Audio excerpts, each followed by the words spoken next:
Friends, आज मी शेपूची भाजी बनवते। त्यासाठी तेल मी तापत ठेवलं, ह्याच्यामध्ये कांदा आणि मिरची टाकूया।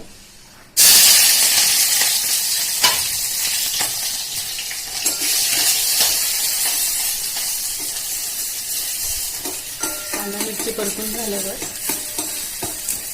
शेपूची भाजी या पद्धतीने बनवल्यावर सर्वांना आवडेल। नक्की ट्राय करून बघा या पद्धतीने, माझ्या पद्धतीने। कांदा मिरची 2 मिनिट परतून घेतल्यावर आपण ह्याच्यामध्ये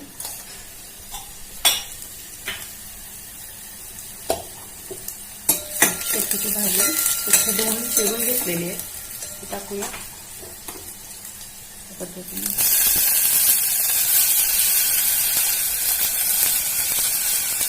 स्वच्छ धुतलेली आहे आणि चिरून घेतलेली आहे।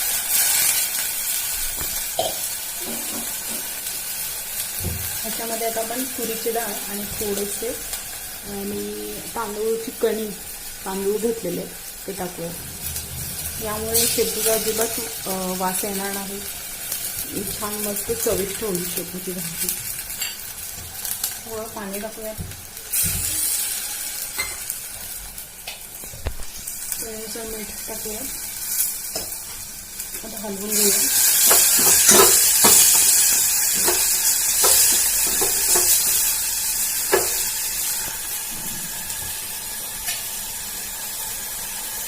पाच मिनिट वाफवून घेऊया। बघू शकता, आपण डाळ आणि थोडेसे तांदूळची कणी टाकली। आता समजा आपण शेंगदाण्याचं कूट टाकूया।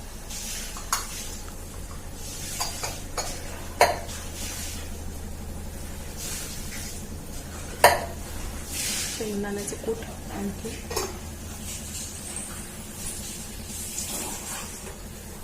थोडं पाणी टाकूया आणि अजून 5 मिनिट शिजून घेऊ। झाकण लावून शिजून घेऊयात। बघूया आपण भाजी शिजली आहे। बघू शकता शेपूची भाजी अगदी शिजलेली आहे छान। आपण सर्व करूया।